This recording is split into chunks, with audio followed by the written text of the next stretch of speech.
Ladies and gentlemen, my name is DREDD BREAD. I know it is super silent in the background.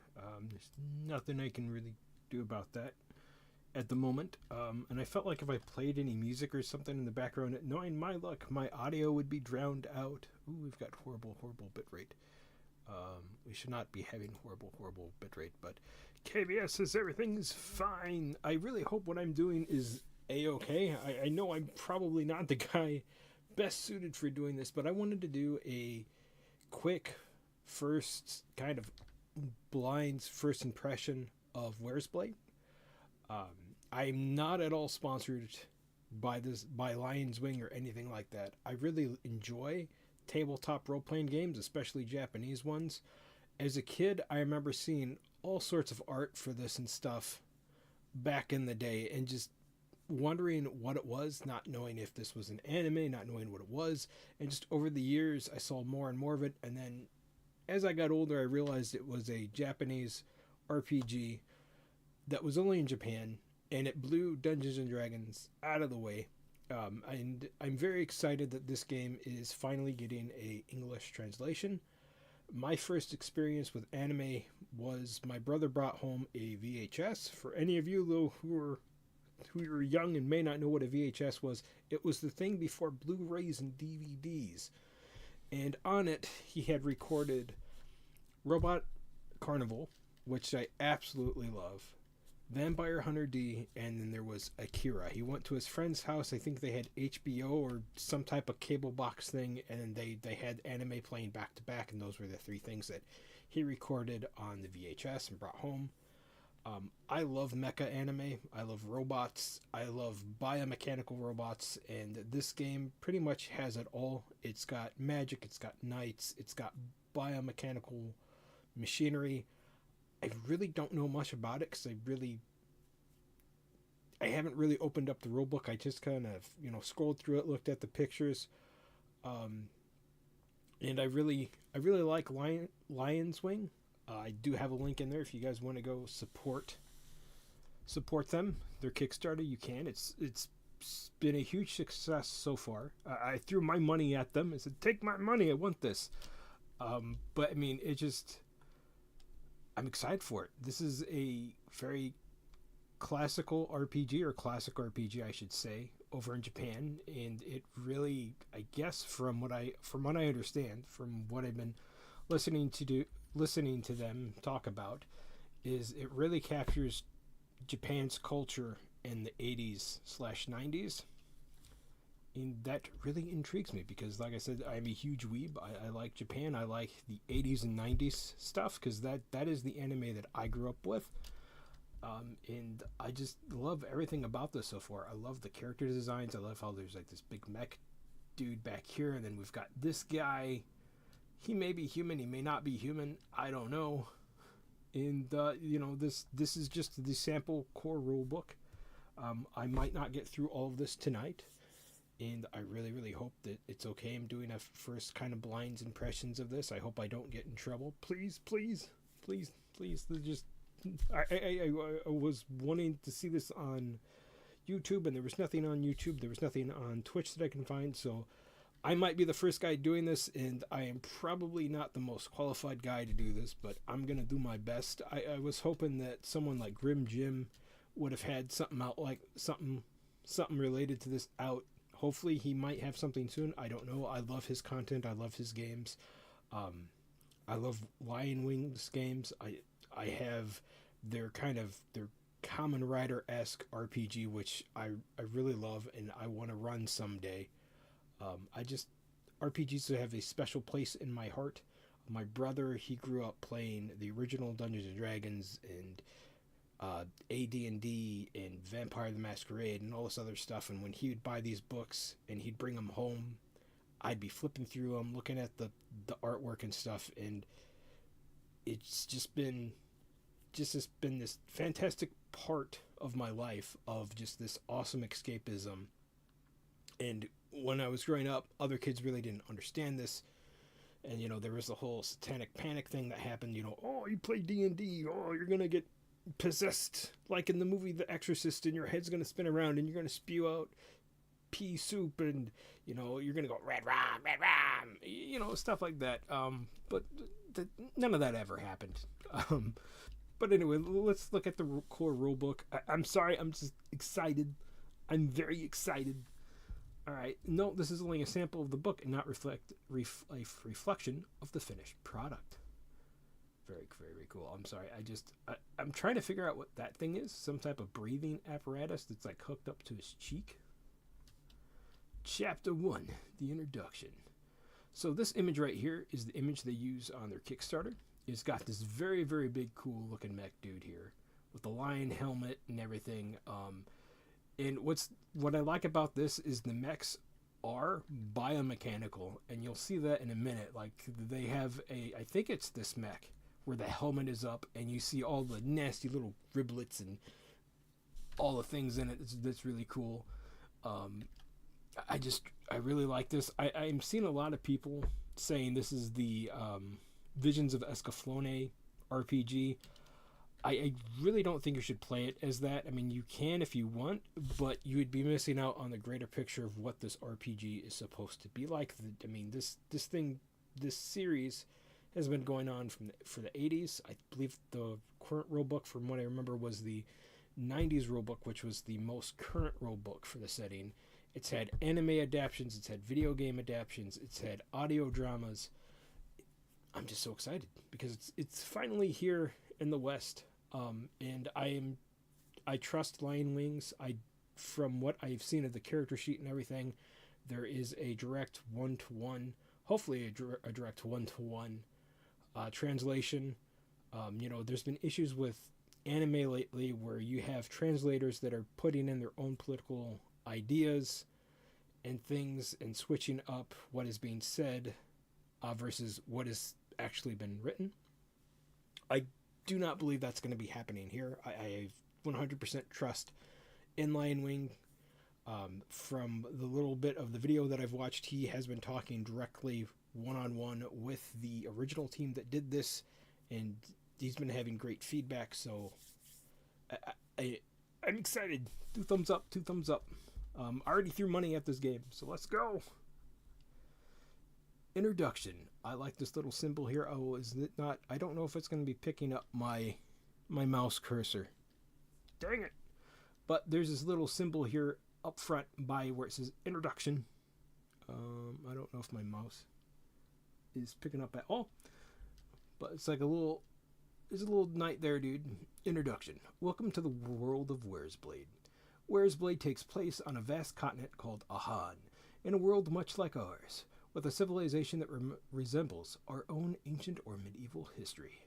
What sets this world apart is its sacred writ, a divine power known as wares by its inhabitants. That's very cool.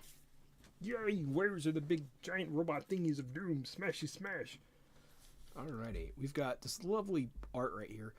I love this. I love this so much with the helmet and the little... I can never remember what that's called. The top piece of the helmet and the pauldron. It's just... It hits that old school nostalgia for me. Harnessing wares makes various miracles possible.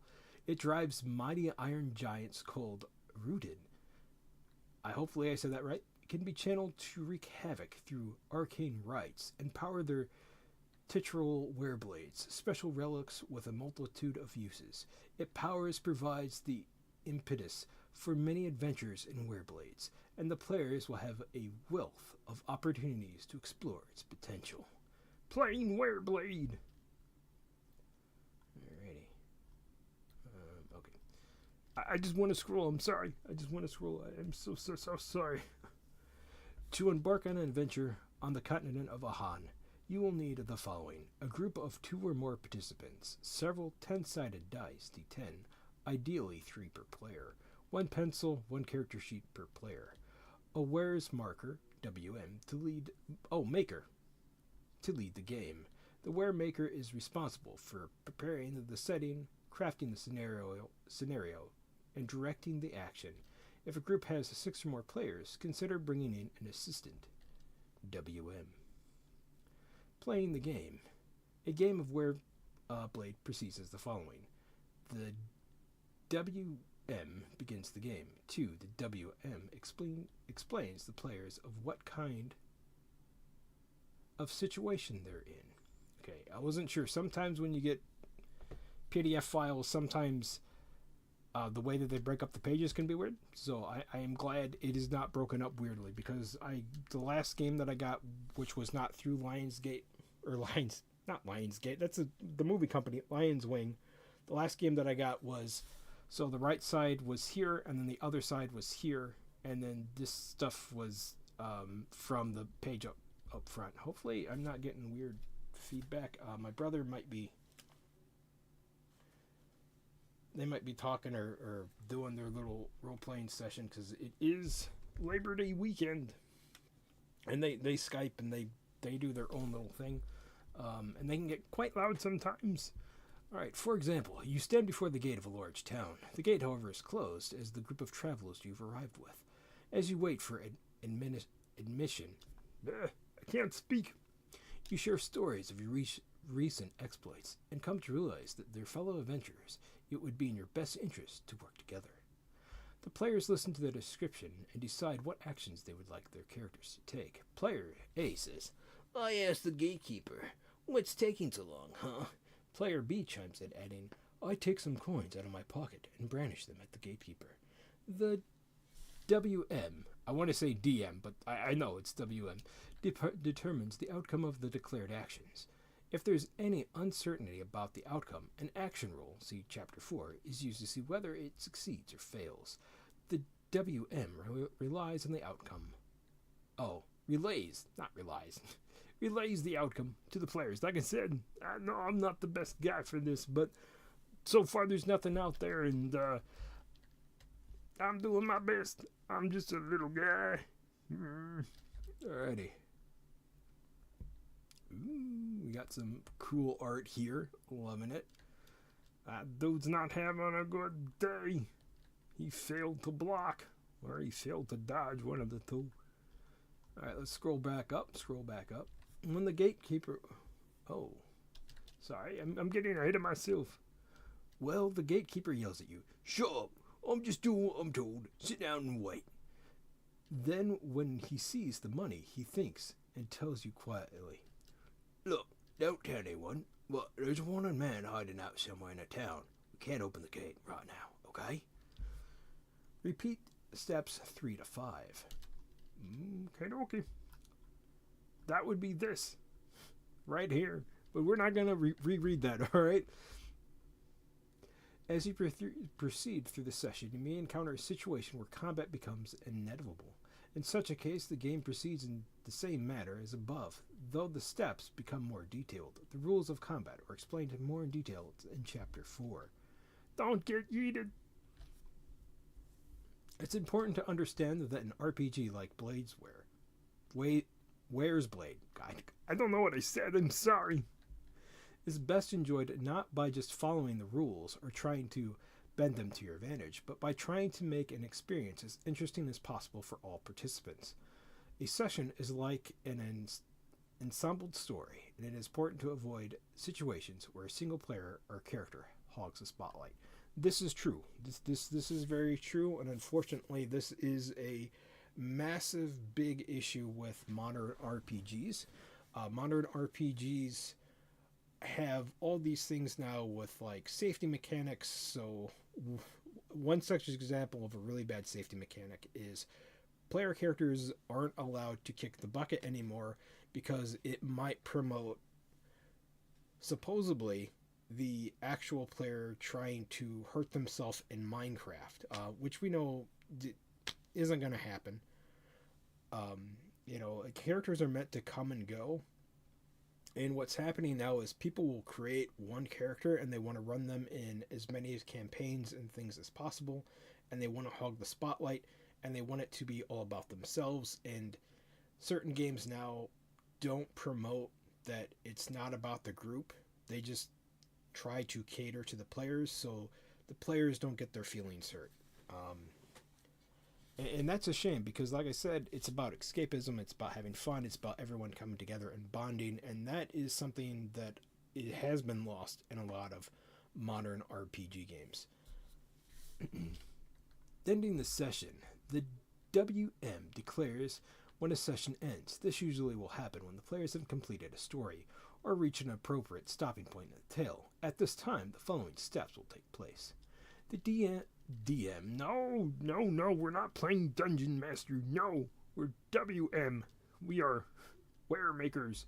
The Waremakers inform the players the outcome of whatever incident or story they have been involved in, including the effects of their actions. If you are a new storyteller, or DM, or WM, and you don't know how to end a session, like to break it up, it is best to end on a cliffhanger so the players are excited to come back. That's a pro tip for you. Alright, the players are rewarded a completion bonus for their efforts, which can be spent to improve their characters. I really hope I know this is just the sample rule, but I really hope they elaborate this, because this is another problem that a lot of modern role-playing games have, is characters want to level up, and they want to level up fast. And in a lot of role-playing games that I have played, when you get XP and you spend it, your character doesn't automatically, at the snap of a finger, get better. There has to be a period of where they realize how they have gotten better. You know, they take the steps to get better, and there's this kind of in-between moment where they're not adventuring, and then when they're ready for their next adventure, they are more swole, they're more big, they're buffer. It's kind of like exercising, right? If you start exercising for one day, you're not going to see any you're not going to see the effects right away. The more you exercise, the more you do it, and the more it becomes habit, then eventually, you'll get swole, you'll get bigger, and you'll get buffer. Alrighty, the players share their feedback on the session.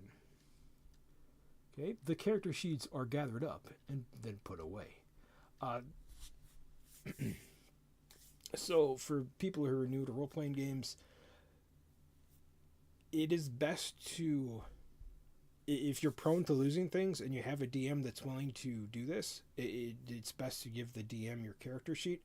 But this has also become an issue where players no longer keep track of their character sheets. They put everything on the DM. So sometimes, yes, it is best to give your character sheets to the DM, but other times it is also best maybe to have a copy of that character sheet for yourself, just so you're helping the DM at the end of the day, so he's not completely swamped with, having to keep track of everyone's characters, because I have seen this at tables where I've been myself, where people just want their moment in the spotlight, but then they don't want the responsibility of taking care of their character sheet, updating their character sheet, or anything like that.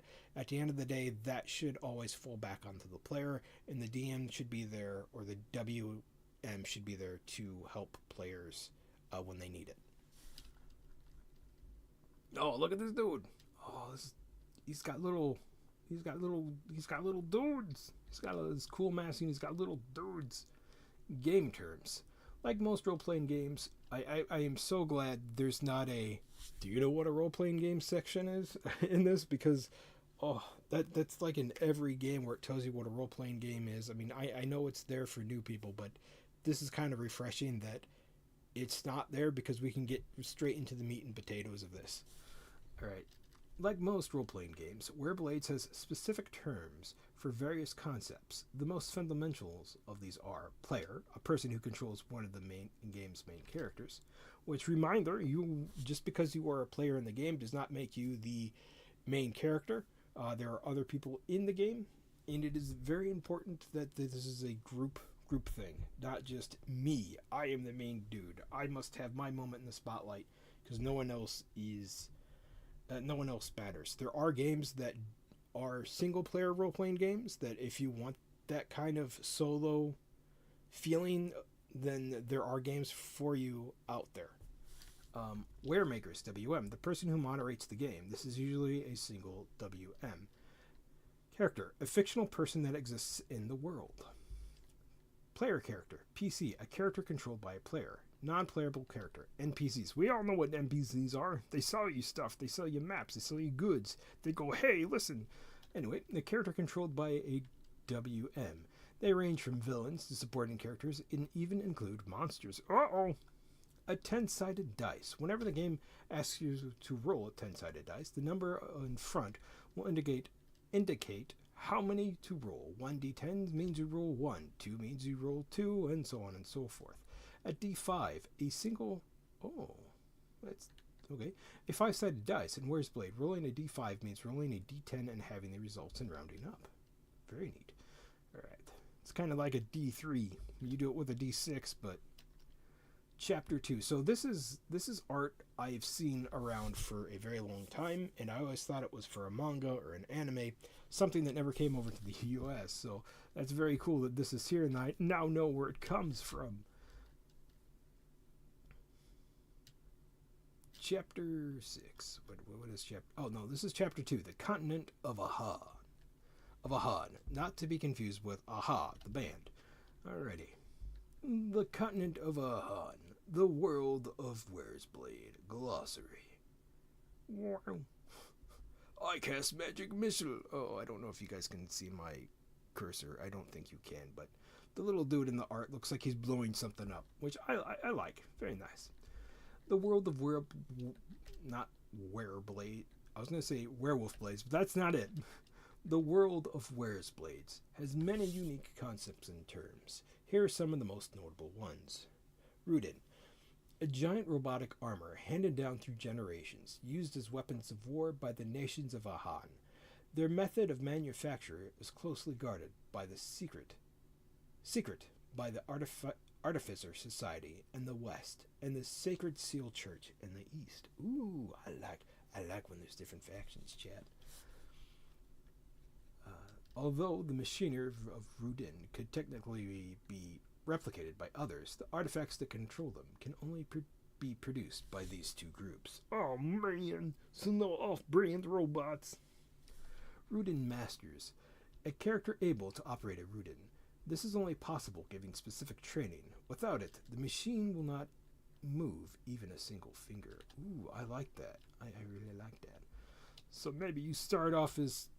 I really like that. I like the struggle of growth. So you're not giving something uber powerful just to destroy stuff. I like that. I like it. I like it a lot. Word casting. Magic. It's magic. I shoot magic missile at the darkness. A unique ability found on the continent of Ahan. Though it resembles magic, see, the technique relies on the power generated by sacred gems, known as werestones. To participate this art, the wordcasters, not worldcasters, but wordcasters, must possess equipment with the power of the sacred writ sealed within. This is another issue with a lot of modern role-playing games and D&D in general, is whenever you're casting spells, you're actually supposed to have the spell components and to be able to cast the spells, and a lot of DMs kind of ignore that, which I can understand why, but at the same time, people are gonna abuse that, right? Like if you're gonna have a player that's casting a really high powerful spell and they're gonna spam it over and over and over again, the components thing is to prevent that, to stop that from happening. Warestone, a stone imbued with a sacred writ that has been refined into a form specifically suited for word casting. Mask, a specific artifact. I'm probably not saying that right, because I want to say masquerade, but I know that's not it. A specific artifact containing one or more werestones. Wordcasters it's a mask. Wear these to help reduce the mental strain of their abilities, but also other types of masks designed to give their wearers control over a Rudin. Is it Raiden? Rudin? I know I'm saying this. Once a Rudin. I'm just gonna call them Rudins. I'm sorry. Don't sue me. Is paired with a mask. No other masks may ever be used to control it. That's really cool. I like that. So that's what these. That's what these things are. That's the masks that they wear. That's pretty cool. That's very neat. Pneumacism, a secret technique passed down to certain religions and the orders in Ahan. Pneumanism harnessed the dormant energy within a human body. There are two schools of Numism: the easy mastered attacked focus of pneumatic force, and the more advanced pneumatic arts known only to the truly devout. In God, I can't speak tonight, chat. Invocation, a secret technique passed down to certain religious orders in Ahan. Invocation draws on spirit found throughout the world to produce various effects, making it seem more like magic than other techniques. Though it's not as quite as powerful as word casting, it is extremely effective. That's what this guy's doing. He's going kaboom! Alright, geography. Yay! We're getting into the world and all the great wonders. But right now I need to take a drink of water, chat.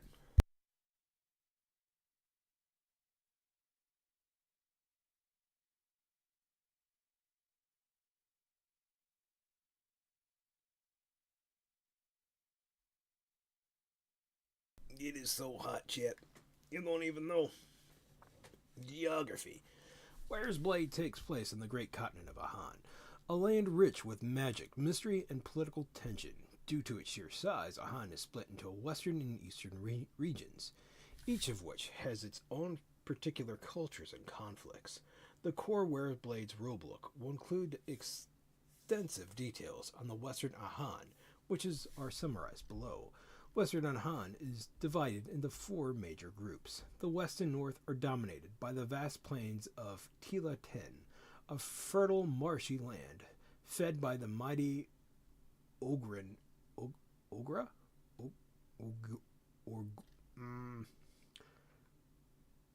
I'm not sure how to say that.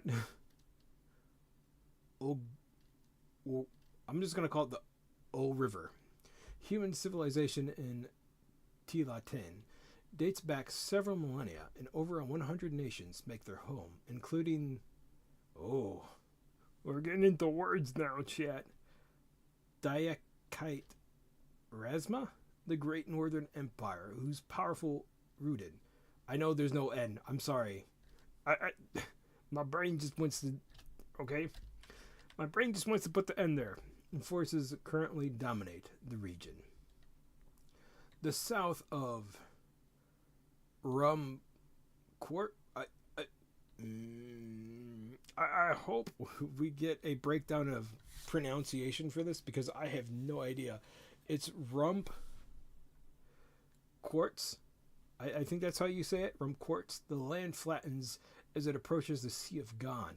Ooh, that's kind of a Dark Souls-y thing right there.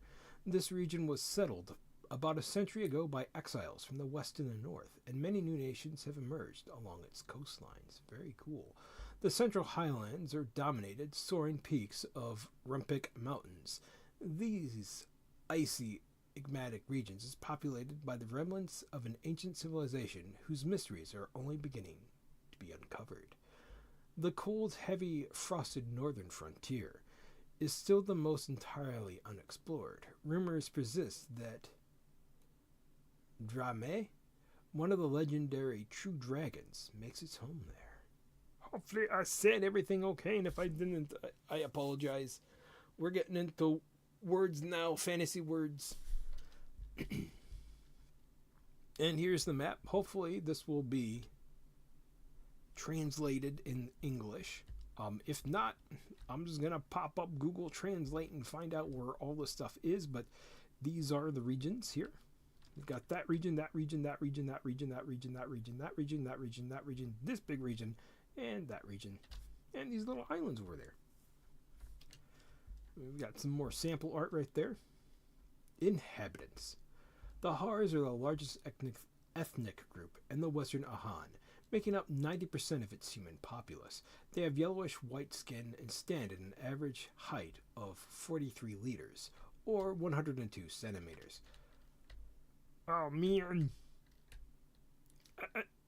I'm an American man. I know inches and feet. The ruddy-skinned Fimu of the southern coast account for a further 8%. Though comparable in height to Ahars, their builds are notable stockier. Okay. The remainder of the population is made up of three major ethnic groups: the pale-skinned, slendered Rasma of the Great Northern Empire, the diminutive yellow skin Grim, I like that, of the Southern Rumcourt, or Cute, I don't know how to say that, and the strange hairless Kyabres, who live in the deepest regions of the Rumcourts, I don't know how to say that, mountains, and Mavericks may also, what? Mavericks? Okay. We've got Tom Cruise in here. May also occasionally encounter members of the Fufak. I'm not going to try to say that because it sounds like a bad word.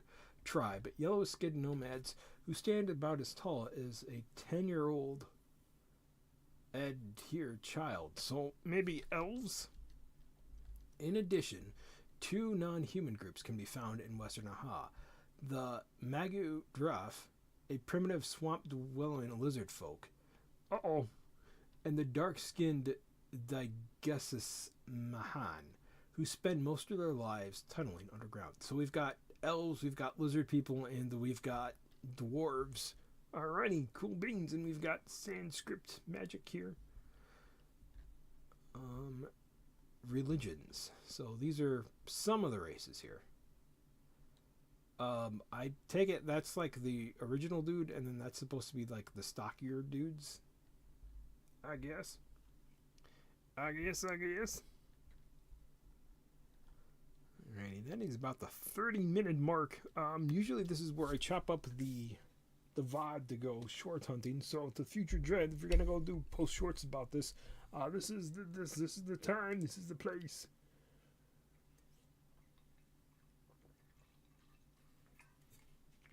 Sorry, chat. It is hot, and I'm drinking my ice water. Religions. The dominant faith in Western Aha is Pagana, a polytheistic religion that worships a pantheon of 8 gods led by Mabado. Over 3 centuries ago, the Pagana faith splintered into 2 factions. Holy Pagana, which seeks the divine through invocation of spirits, and Sacred Pagana, which follows the principles of Numinism. A number of smaller sects have also emerged in recent years. Other notable religions include the Church of Wares, founded primordially blah blah blah blah blah blah blah. Yeah, I said the words. Yep. In the south, and the pacifist numerous traditions of Nain and Rich Mahana. The empire of, oh my god, this word again, Dihaikrism maintains its own state of faith. Digmet Dragonas, which worships is an ancient deity known as the Black Lord. Oh, that is awesome, chat. I love that. Chapter 3, Player Characters. They're all having a bad day, chat, except for that dude in the blue. It's a bad day to be a Zaku pilot. Alright, player characters. The continent of Aha is populated with a multitude of characters. Each will tell their own story. Those are controlled by players called Mavericks. Okay, that's where Mavericks come in. Mavericks have strengths, weaknesses, skills, and connections that make them help. Connections that help them make unique characters. This section, like I said, I wasn't the guy for this, but I'm doing the best that I can. This section breaks down various parts of the character sheets and how they factor into the game. Oh man, we're gonna have Maverick, we're gonna have Goose. Talk to me, Goose. Alrighty. Classes. Every character in Wereblades belongs to one of the 4 classes which define the role in the game. These are Warrior. Every game needs a warrior. Warriors specialize in armed combat and are most likely to be rooted masters. They tend to serve in organizations capable of providing specialized training in various forms of fighting, including rooted operation and mounted combat. And then we've got their class perks. We won't really get into the class perks right now because, like I said, this is just the sample rulebook. And if you want to get the rulebook yourself, it is free. You can always click on that link that I have in both my Thingy McBobbers to support the the Kickstarter to take a look at the game. Again, I am not sponsored by this. I really love Japanese RPG games, and I love that a retro classic is being translated for the first time in English. And I noticed no one has really dived into the sample rulebook yet, so I wanted to show it off. I know I'm a small guy, and people probably are not gonna click on this, and I might. Hopefully, I won't get into any issues with this because this is kind of a first impressions of the rulebook, and so far, I think it's great. I think it's awesome. I haven't noticed anything, weird or odd about it. Like complicated rules so far, we haven't really gotten into the complicated rules. We've just kind of gotten into the world building and everything so far. We've read about Ahan. We've read about kind of the different spaces in Ahan and the people. And now we're just getting into the classes. Word casters harness sacred energies of Were Stones. To wield immense power, they follow one of the 8 schools, or gates, each which specializes in a particular type of element. Ooh. Wordcasters can read, write, and speak the Holy Writ. Alrighty, like I said, we're not going to deep dive into what everything can do, just because this is the sample rulebook. Wordcasters start the game with the Warestone, and then Warriors got all this fun stuff. Spiritualists. You start off with a pointy hat and a big stick. Spiritualists are members of various religious orders of Aha. Their devotions give them strength, but also places restrictions on what they're allowed to do, including the Rudin Mastery. There are 2 types of spiritualists. Monks train their body and mind to bring out the holy power within, and they are able to turn their fists into powerful weapons and heals others with touch. Invokers use their divine power, found in nature, to fuel offensive and defensive and utilitarian effects. Alrighty. Very, very cool. Class perks, allies and faith, sermon. Alright. Is this Doctor class perks? Doctor. Ooh. We'll get into that in a minute. Trade folk. Trade folk gain class perks appropriate to their profession. Ooh, so this would be like doctors and cool beans. The full Where's Blade rulebook provides a detail for a number of professions and careers, which include thief and doctor. What is it? Thieves can make a knowledge roll to determine the worth of a valuable item. All right. And then we've got the doctor. Doctor Who. Consultants, doctors can provide medical examinations for a golda fee, which I'm assuming is money, equal to their medical skill. And they've got a doctor's bag they can probably hit you with. Alright, ability scores. Alrighty. Well, that guy's now looking too good. Characters in Wereblades have 6 ability scores that measure their various capabilities. Sen, which is senses, represents intuition and the 5 major senses. Agility represents the fine motor skills, manual dexterity, etc. Will represents the mental or spiritual strength. The higher the score, the harder it is to shock you. Constitution represents the body's innate strength. Higher scores allow a character to recover from injuries more quickly and withstand poison or diseases. Charisma, or cha, represents a charisma and the ability to attract the attentions of others. Though higher values help persuade others, certain people will still dislike you. Ooh, I like that. You still have a high value. It may dislike you, and a high value may only increase that reaction. Ooh. Alright, so that's very interesting. I like that trade-off. You can be popular, but people are going to think you're an asshole. I like that. that is very kind of rare. Alright, you've got luck. Represents good fortune, but in an unconventional way. A higher value means more luck, but doesn't mean it comes into play right away.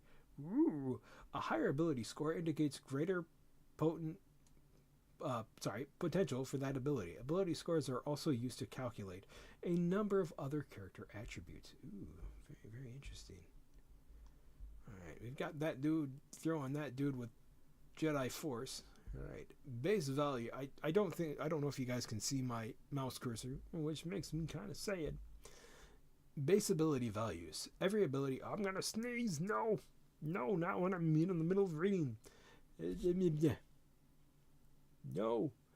Every ability score except the luck has a base value, which is obtained by dividing the score by 3, then rounding down to the nearest whole number. Base values are used whenever characters attempt actions described in Chapter 4. Base in, the initiative number, okay, basic initiative, okay, the initiative number decides when a character acts during battle. The higher the initiative value, the sooner a character acts. Each character has a base initiative, which is calculated as the following. Sorry, I thought I was going to sneeze, chat. So, Japanese RPG games, a lot of times when they get translated into English, people are very aware of them, and they say that a lot of the stuff is hard to follow and convoluted, but it's not. They've got their own little initials and things for their games, just like we do. So base initiative equals base send value plus total armored modification. Okay. So your initiative plus your senses value plus your armor modifier. Okay, got it. Base equals base initiative. I'll have to see that in an example, but I think I got it. Oh, that's really cool artwork. Base initiative. Maybe this is where we're going to get some examples. I doubt it, though, because this is just the samples rule book. Again, I'm not sponsored by this. I did throw money at this company and said, here, take my money. But yes, the sample rulebook is free, and it is on their Kickstarter page if you want to go download it and look at it yourself. The battle number, BN, measures how likely your character attacks are to hit. Each character has a base BN, which is calculated as follows.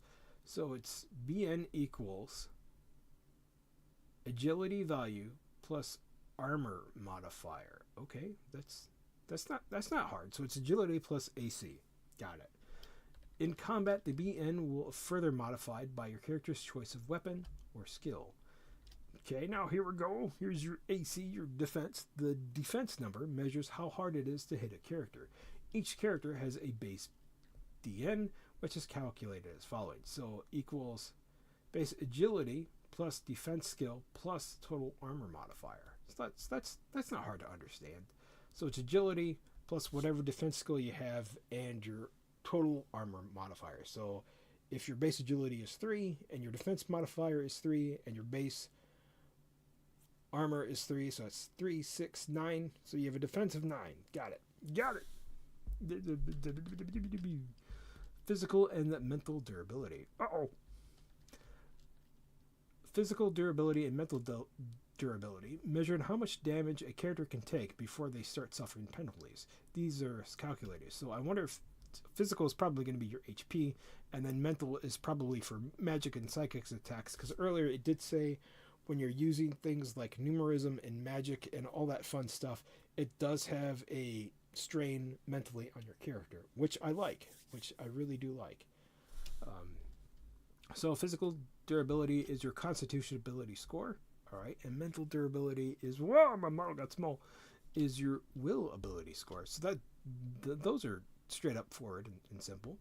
Available luck. A character's luck can be spent to improve the odds of success on a dice roll. The maximum availability is equal to the character's luck ability. Okay, so luck means that you're able to add more dice to your dice rolls. Very nice. Skills and techniques. And wow. Alright, we've got this neck of blood down here. He's got a repeating crossbow. And he's got a face in the middle. Alrighty. We'll get to that dude in a minute. While ability scores represent a character's innate capabilities, skills represent things they have become good at through practice. They're divided into 3 major groups: combat, adventure, specialized. I thought I was going to say specialization, but I'm reading that too far ahead of myself. And cover everything from swinging a sword to predicting the weather. It's getting the rain. How do you know, Bob? Well, I specialize in reading the weather.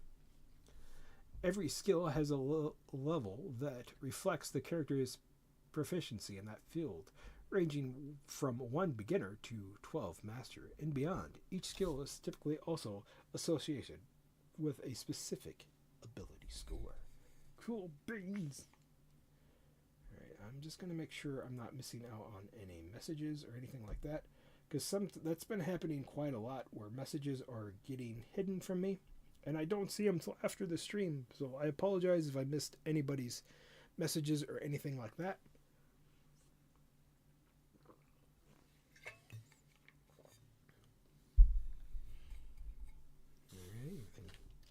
Everything.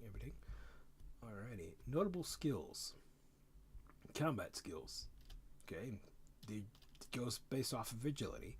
The ability to effectively wield a specific weapon of category, like long swords or maces. Each weapon has its own skill, which will typically has the same name as the weapon in question. Defense. Again, agility. The ability to block or invade incoming attacks. Chop. Alrighty, we have athletics. This is all agility up to finance. Alright. The ability to perform challenging physical moments. Escape. The ability to get away from pursuers. We have riding. The ability to ride horses and beasts of burden. And finesse. An overall manual dexterity and the ability to effectively use your hands. Ooh. I wonder if you could use that to, do the cup game to con people out of money so you can get more money. Like, oh, where's the little ball? Is it that one or that one or that one? Anyway, we have physical resistance, the ability to endure great amounts of physical damage. Ah, yes, it is just a flesh wound because I have a high skill in it. But your arm's gone. No, it's fine. Mental resistance. The ability to endure great amounts of mental damage.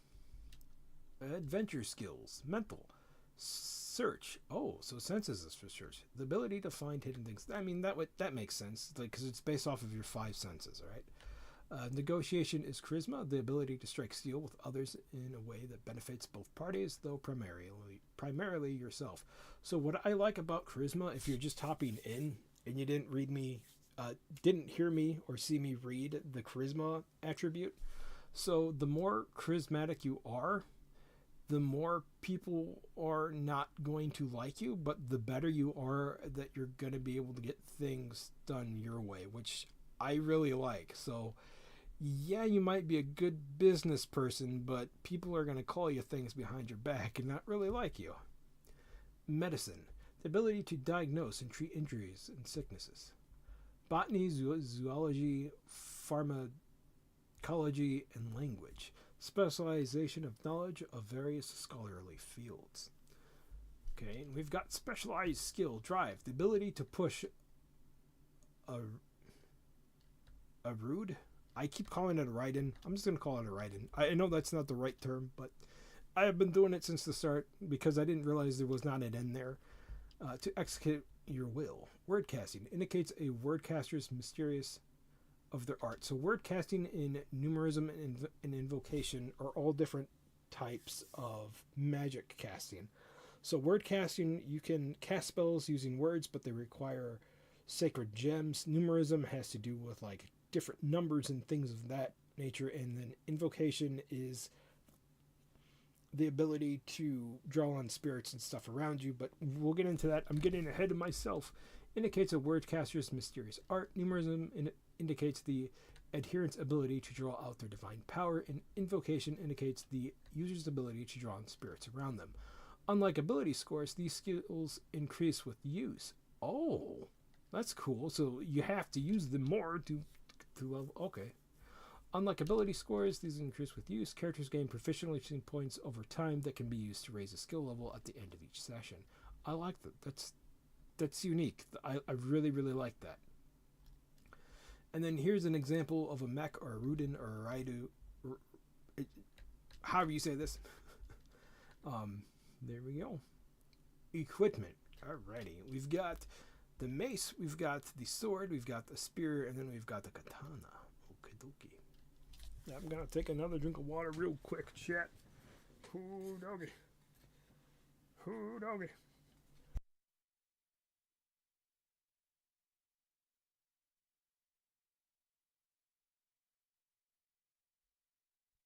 Alrighty. Characters can equip various types of weapons, ranging from simple cudgels to powerful mechanical crossbows known as arbalists. Those actually came before, historically correct, those actually came before crossbows and were a bit awkward to fire. All weapons have the following attributes. Hands! Oh no, they're gonna throw hands, chat. How many hands are required to wield a weapon? Two-handed weapons have great power but are harder to wield, while one-handed weapons leave a hand free for a shield, increasing defensive capability. And then you've got the modifier. How the weapon affects the character's BN when making an attack. A positive modifier means the weapon is easier to use, while a negative modifier indicates a trickier weapon. Weapons have three types of BN modifiers. Melee modifier applies to a standard close range attack. Charge modifier applies when making a charge. Charges will be discussed in the full rulebook. And range modifiers apply to when a weapon is thrown and a missile attacks. If there is no modifier listed, a negative, it means the weapon cannot be used for this kind of attack. Got it. You got it, pal. So you can't use your pet rock as a weapon. The damage value. The damage value shows the dice that are rolled to determine the damage the weapon inflicts. For instance, a longsword has a damage value of 1d10, while a mace has a 2d5 plus 5. Generally speaking, a weapon cannot inflict more damage than its maximum possible value. 10 in the case of a longsword, 15 for a mace. The only exception is the rules of critical hits, which doubles the damage dealt. The plus 1 bonus to a damage warrior, plus 1 bonus to damage warriors get as a class perk, and any additional damage confirmed through the use of techniques. Okay. So it's not possible to deal 20 damage on a weapon unless you roll a critical hit. Got it. Each weapon has a set of critical values that determines when a critical hits are landed. Weapons with sharp tips, such as rapiers, arrows, are more likely to score critical hits, but do less damage during normal attacks, and will break in the event of total failure. Yes. I love this, chat. So critical failures are something that have been taken out of a lot of modern role-playing games. If you get a critical success in a lot of modern role-playing games, you are rewarded. There used to be critical failure systems were back in the old day of 3rd edition. I don't know if they still have this in 5th edition. The few games that I've been on 5th edition, people kind of don't use this rule, but for example, say if you were shooting a crossbow and you rolled a 1, your crossbow might backfire, it might break, you might hit the wrong target, or if you're swinging a sword, you might accidentally chuck your sword, and now you find yourself down to your bare knuckles because your hands were so sweaty it just flew from your hands, or you went to attack and your weapon was not in the best condition anyway, and it shattered. So I'm very happy that they have a critical failure system in the game, because it makes combat and things a lot more interesting than, I only get rewarded when I get a critical success and nothing bad happens when I roll a 1. I just whiff the attack. Okay. Alrighty, I'm sorry, I got a little sidetracked. Projectile weapons. Projectile weapons is a catch-all term for any weapons used to attack at a distance. In general, only weapons that have a ranged BN modifier can be used as projectile weapons. Such weapons have 2 additional abilities. Each ranged weapon has a set distance at which they can reliably hit a target. It's called effective range. So a sling is 4 leets. Well, in this case, 16 meters. Longbows is 5 leets, which is 20 meters. Great bow crossbows is 40 meters, and the arbalist is 60 meters. I will have to get out a conversion thingy because, again, I am American. We use inches and feet and things like that, and not meters or centimeters and all that fun stuff. Other projectiles. I really like this hand weapon here. I don't know what it is, but it's cool. The fact that I can use that to shoot out that hand and to pimp slap somebody is pretty funny. Other projectiles is 3 leets, up to 12 meters. Aiming a target outside the effective range imposes a -1 to BN and a damage value for each leet past the listed range. Okay, that makes sense. The absolute maximum range for a projectile weapon is 2 times its effective range. Certain conditions, like strong winds, can also reduce a weapon's effect range at. Ooh, that I do like that. I do. That is cool. That is neat. Okay, so weather affects combat. Awesome. So it's just more okay. I'm sorry. I'm getting a little bit nerdy. I like when there's a little bit more than just attack and miss. I like when there's kind of different things that can happen. That's cool. Reload time. Oh, there we go. There we go. There's the guy I was talking about. He's so pretty, only his mama loves him. Alright, so that's the inside of what your mech looks like. The mechs are biomechanical machines, which is very, very cool. I love me biomechs. Alright, reload time. When using a projectile weapon, the time it takes to reload will also factor. Slingshots and short and long bows take 1 segment to reload. A crossbow takes 5 segments, as the string must be pulled back to trigger the lever. An arbalist takes 10 segments. Oh my god, that's a long time, as it must be wound into a firing position with a crank. But I think these fire multiple attacks at a time, if I remember right. Unless I'm thinking about the multiple crossbow thing that we read earlier. Armor is divided into 3 types: body, head, and shield. Characters can equip 1 of each type of armor at a time. Every piece of armor has 2 attributes. Absorption values measures an armor's ability to prevent damage. Character adds the absorption of their armor pieces together to produce a total absorption value. Warriors gain a +1 of total armor, total absorption as a class benefit. So we haven't gotten into the mechs yet. So far, this has just been equipment and stuff for the human characters.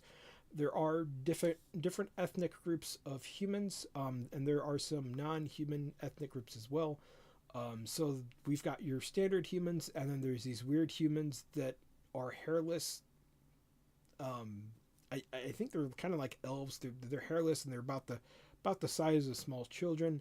And then the non-human, we have strange lizard people that lived in these scary, spooky places. And then we've kind of got like these dwarven molemen that live burrowing underground. I don't know if those guys are hostile. I'm thinking the lizard men are probably going to be hostile, right?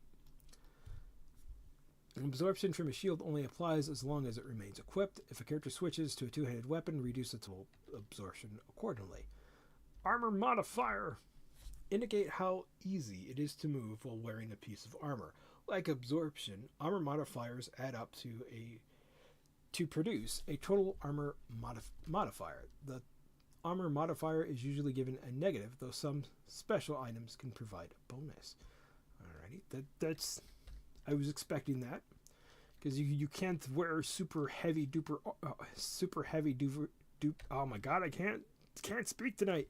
You can't wear a 1-ton piece of suit of armor and then be able to like do gymnastics type dodges and rolls and things like that. Wearing something like that, if you slip, you ain't getting back up. Items. Characters can also carry a variety of other items, ranging from tools to provision. All Wereblades characters begin the game with the following equipment: backpack, a large cloth bag with shoulder straps to carry smaller items and treasures found along the way. Water skin, a leather container capable of holding 3 days worth of drinking water. Hemp rope can be used for many things, including tying up creatures or enemies or climbing down high places. Character starts with 3 leets, about 12 meters worth. Torch provides light for only about an hour, absolutely essential when camping at night or traveling in dark areas. Flint, a collection of flintstones to start the fire. We didn't start the fire. It's been going since the world's been going. Money! Money, money, money. I like that little art there of the guys on the horses. Right. The main currency of Wereblades is Goldia. G. A silver coin accepted across the continent of Aha. There are also golden Goldia, worth 100 silver coins, and copper Goldilia, worth 1/10 of a silver coin. Ooh. There we go. We've got some more cool mech places. All right. So that was about the 30-minute mark, and this is just a little note for myself. to go back and to search this for any interesting clips or anything like that for shorts later on. Um, I am very happy with the way that this rulebook is. I'm glad that it has captured kind of the very old school aesthetics and game mechanics that we no longer see in modern role playing games. And that makes me very, very happy because the risk of reward is kind of no longer there in a lot of modern games. A lot of modern games will try to pamper the players. Like, you don't want to kill the players, you want to make the game fair, but a lot of players that I know that go into role playing games and stuff like that, the tables and groups that they're in, the DM doesn't throw a challenge at them. They just kind of let the players do what they want and just continue the story, which is fine in some aspects, but at other aspects, you do want the game to be challenging.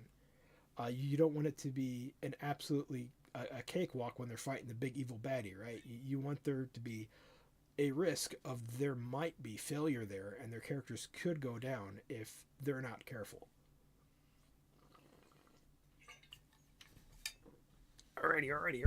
Enough yibber yabbering from me. Oh, I love that art. Chapter 4, Game Mechanics. Game Mechanics. Action rolls. Do a barrel roll.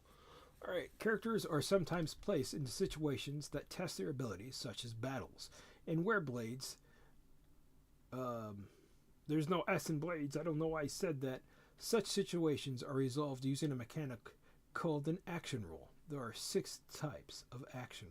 Alright, you've got your senses, which is your fingers, your nose, your eyes. It's all your senses. Used for actions that involve senses, such as eyesight. You have your agility, used for actions that involve physical agility or dexterity. You have your will, which is used for required mental fortitude. You've got your constitution, used for actions that require physical endurance. You've got your charisma roll, used for actions that hinge on the character's personal appeal. What I like about this, and if you're hopping in and you're new and you haven't seen this, so with charisma is a two-way street, right? It's a double-edged blade. You can use it to get what you want, but the higher your charisma is, the more people will dislike you. Luck, used for actions that determine entirely on good or ill fortune. Luck rolls are preceded differently from other actions. See below for more details. So what we know from luck is you can, over time, you can use them. You can use a luck thingy to add a extra d10 to your roll. That's all we know so far. Making an action roll. The WM, which is Ware's Maker, or if you're used to roll Dungeons and Dragons, it's going to be your DM, declares which type of action roll is required and its difficulty. This number is chosen by the WM based on how challenging the intended action should be. 1 to 3, every child could do it. 4 to 5, easy even without relative skills. 6 to 7, easy with relevant skills. 8 to 9, average for mavericks, more challenging for unskilled human.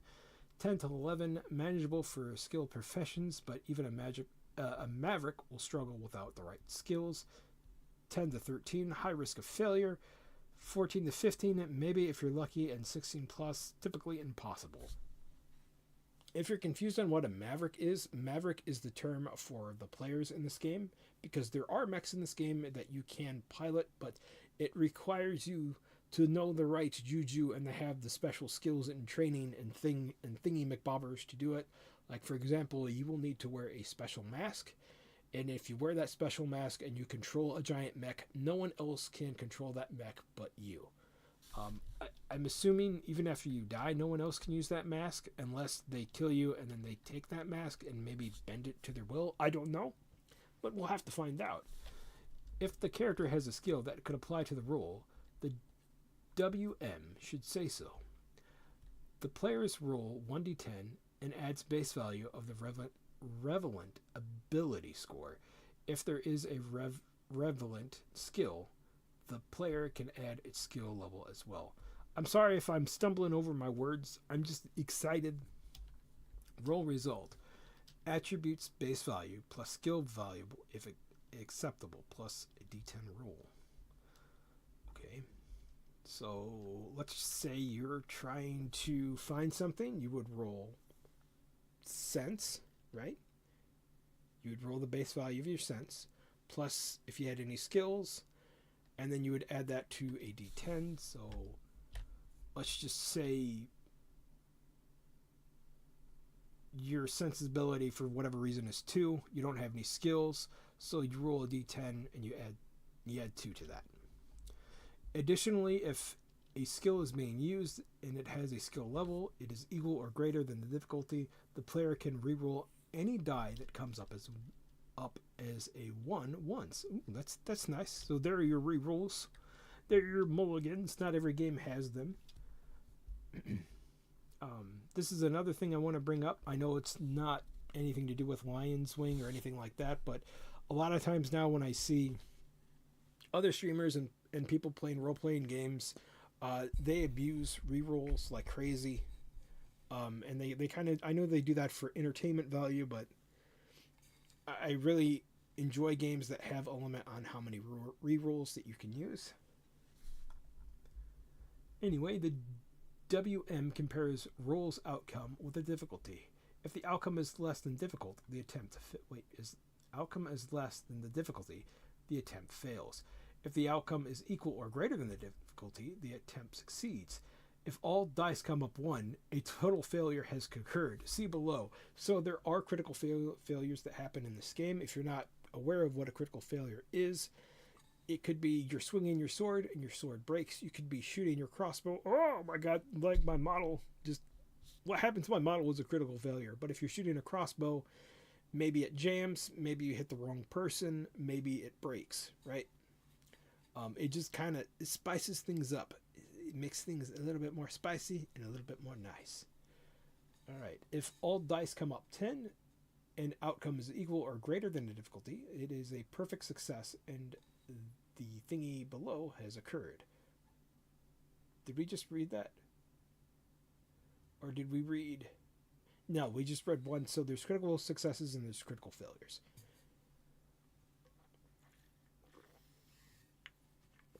I'm drinking my water, chat, because it is hot. It is hot. And I'm doing voices. All right. And then the WM announces the result of the roll to the player. So, okie dokie. Luck rolls. Luck rolls are made for situations whose outcome is beyond the character's control and a matter of pure luck. For instance, determining who will be able to attack first if a hungry bear assaults the group. Uh-oh. Winnie the Pooh's not happy that you stole his honey. Oh, bother, Christopher Robin. Oh, bother. The adventurer stole my honey again, Piglet.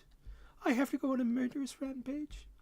Instead of rolling 1d10, then adding a base value and skill level, the players decide how much of their available luck they want to spend and rolls that many dice, adding them up. If a total is higher than the difficulty, the roll succeeds. If a player does not want to spend any luck, they can refuse to make a luck roll, but must accept any misfortunes this produces. Oh, bother.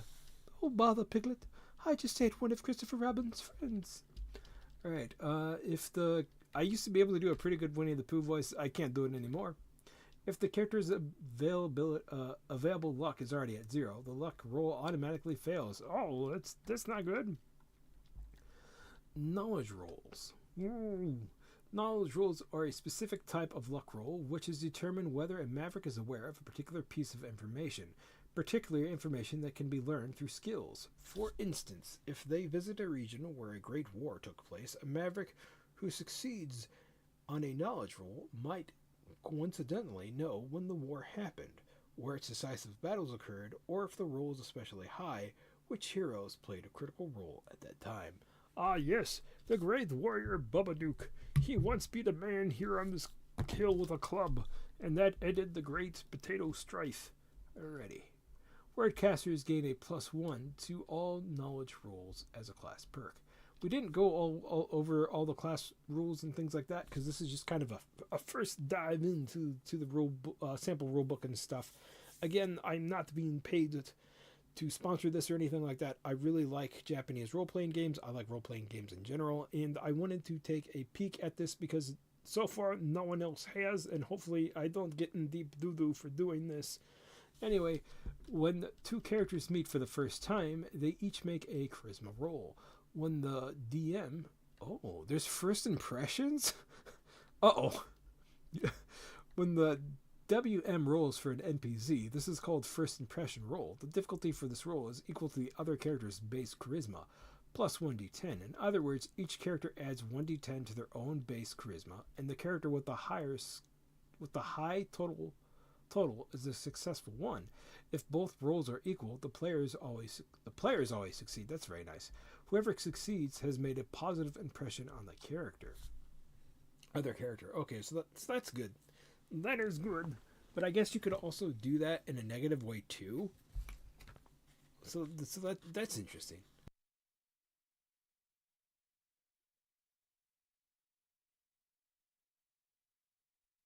Alrighty. If the other character is a monster or an NPC, they may turn hostile. Uh-oh. Oh, bother, Piglet. I really don't like Christopher Robin's friends. If the player ends up with the lower total, additionally, if there is a difference of 10 or more between the two rolls, or if either character gets a perfect success or total failure, the result is a extreme reaction. That's not good.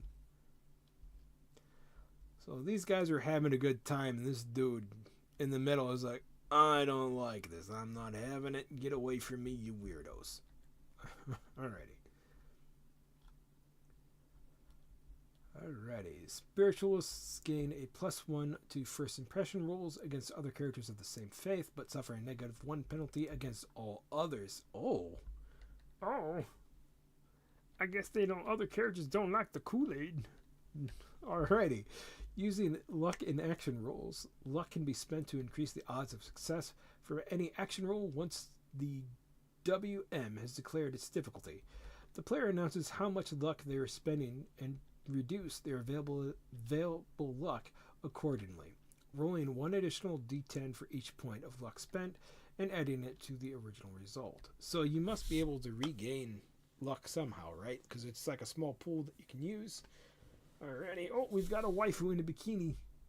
Down below, look respectfully, chat. Protect successes and perfect successes, not protect. Perfect successes and total failures. Oh, my voice.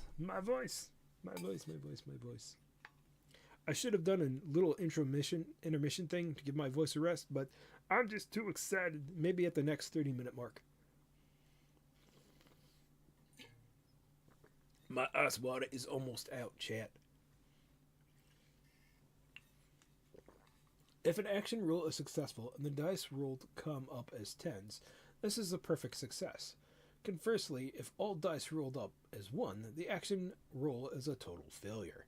Even if the roll would have been otherwise successful, the results have the following effects. Uh-oh.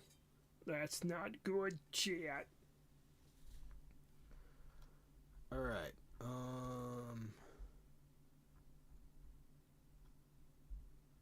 It don't tell me what happens, but here we've got a mech and a dinosaur. It's a dinosaur, chat. We accidentally stumbled into Jurassic Park. Holy shit, it's a dinosaur. Alright, so apparently there's supposed to be a thingy here, but I guess it's been temporarily replaced with some artwork.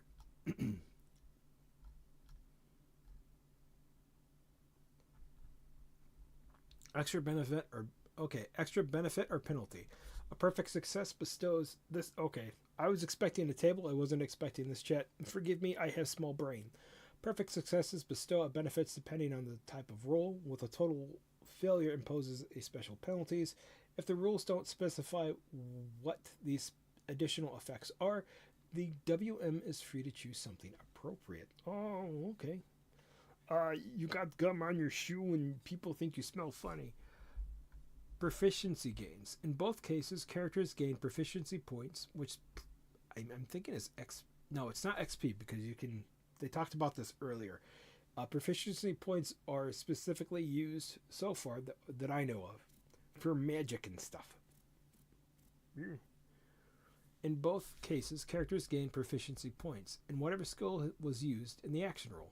The number of points, okay, so it affects everything, varies on how much of an impact the success or failure had on the adventure. By default, perfect successes generate 10 proficiency points and total failures 5. If no skill was used, the DM will pick an appropriate one to receive points. If the character does not already have the skill, they gain it at level 0, but only get half of the proficiency points. Okie that's very cool. I like that. So, your character's not going to start off good at everything, but if you will gain some things, so that's very nice. Very, very nice.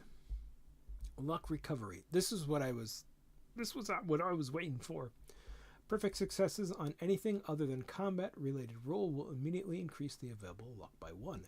If a player spent all luck on the roll, all bonuses or penalties are multiplied by the total number of dice rolled, including proficiency points and luck gain. Huh? Alrighty. Foregoing action rolls. Characters generally will make an action roll whenever they attempt to do something, but the roll can be skipped over in the following circumstances. When the action is too inconsequential, when success is obvious, if the relevant skill is equal or too greater than the difficulty, combat-related rules and rules for using techniques are always made, even if the character succeeds is guaranteed. All right, now we're back at Jurassic Park, chat. We're back at Jurassic Park. Now we're getting into combat. Oh yeah. All right.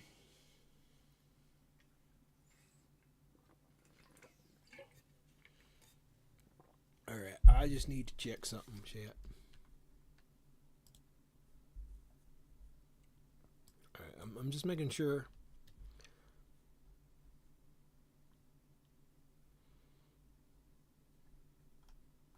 That I haven't missed any chats or anything like that. Because I do have a new setup here. Alrighty. And lately I've not been able to see all chats and stuff like that. So that makes me a sad panda, as they would say. Sad panda. Alrighty. Alrighty, cool beans. Cool beans. Cool beans. Everything's cool beans. Alrighty. If you're just hopping on in, this is the sample rulebook for Where's Blade. It is a Japanese RPG that is being translated in English for the first time ever by Lion's Wing. I've not paid to sponsor this. I wanted to show off the rulebook because I haven't found anybody else who's done the sample rulebook yet, and I'm very excited for this game. This is an 80s RPG game that was still extremely popular over in Japan, and it has outsold and outdone Dungeons and Dragons. It's got biomechanical mechs, it's got magic, it's got knights, it's got everything that I love and have been wanting from a role-playing game for a very, very long time. Alright, then now we're just diving into combat. Combat in Where's Blades is broadly similar to standard action role, but has a few additional elements. Battles are divided into units of time called segments, each of which covers about 2 seconds of action and consists of the following steps. So we do know if you fire the arbalist, which is this giant crossbow thing that you've got to crank and reload, that thing's going to take you 10 turns to reload. Oh. Roll for initiative and defense. Players roll 1d10 and add their base initiative and base defense to determine when they act. Their initiative value and how difficult they are to hit. Their defense value, because this value is determined by the same roll, it is called the INDN roll, as which action rolls available. What? With action rolls, available luck can be spent Okay, to roll initiative dice here. So I stumbled over my reading there for a bit. The WM then can make the same rolls for a non-player characters, the NPCs involved in the battle. So players roll their initiative, and then NPCs roll their initiatives. Okay, got it. Declare actions. Each player decides what actions their characters is taking and tells the WM. This is done in the initiative value order. So if you rolled first, you would go first. If the NPC rolled first, they would go first. The players can discuss their actions before making a declaration. However, once an action is declared, it cannot be changed. I like that. That is very good, and that is very solid. This prevents people from sidelining the game, where they go, well, I'm going to use this spell, and then once they realize the spell isn't going to do what they want it to do, or they're not going to do a whole lot of damage, then they kind of backtrack and they go, no, I think I'm going to do this, and then sometimes that can turn into 5 minutes to 15 minutes to. At one time I was at a table where with a group, it turned into like a whole 30-minute debacle of you got to pick what you're doing or your turn's going to be skipped.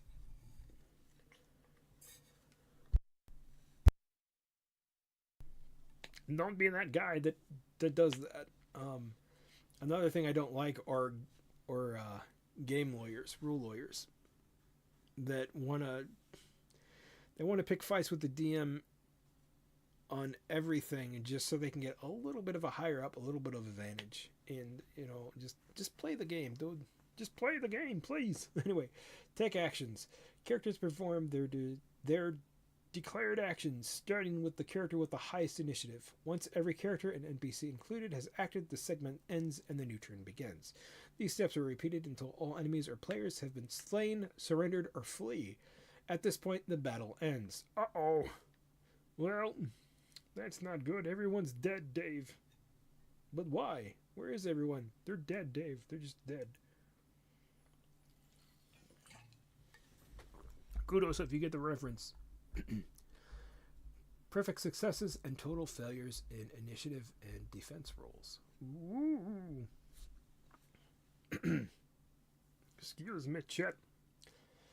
If every die roll in initiative comes up a 10, it's a perfect success. The following effects applied. Defense skill proficiency points are gained. The character's total absorption is doubled for the segment. If every die comes up a 1, a total failure occurs and the following effects are applied. Skill points are gained, half of those of perfection success rounded up.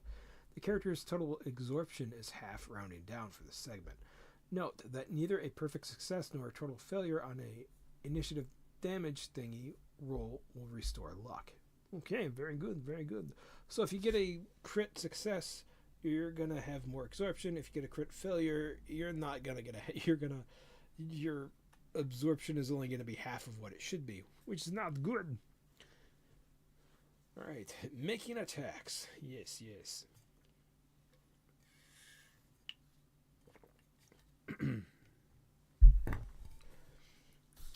When characters attack a target, they make a BN roll. What was BN? I don't remember what BN was. I don't remember what BN was. I'll have to go back. Rolling 1d10, adding to their base BN, plus the relevant modifier for their weapon and attack type. As with other action rolls, available luck can be spent to gain additional dice. The final total of the BN roll is compared to the target's defense value. If the BN is less than the target's attack, misses. If the BN is equal or greater than the target's DN, the attack hits. If all the dice come up as a failure, if all the dice match, it's a critical hit. If all the dice exceed the great value's critical score, if all the dice come up as 10, okay. So you've got a critical hit, and then you've got a perfect success. Okay, all right. So I'll read this. I'll read this real quick. If all the dice match or exceed the critical value of the weapon being used, and the total is equal or greater than the target's DN, a critical hit is scored. If all dice come up as 10s, which would be a natural success, is equal or greater than the target's defense number, the attack hits is a perfect success. If the attack hits, proceed to calculate the damage and inflict on the target. See below. Okay, critical hit. If a critical hit occurs during a BN roll, the damage dealt to the target is multiplied by the number of dice rolled in the BN plus 1. So, okie dokie. Makes sense. Nothing too complicated. I just got to remember what BN is. I just got to get used to the terms and things like that, which shouldn't be too hard. Perfect successes. A perfect success on a BN roll has the same effect as a critical hit and grants proficiency points relevant. So every time you get a proficiency point or whatever, your skill goes up with that weapon, making it more easier and better to use. However, the character does not regain any luck. Total failure. A total failure on a BN roll awards half proficiency points of perfect successes, but there is a risk that the weapon used in the attack will break.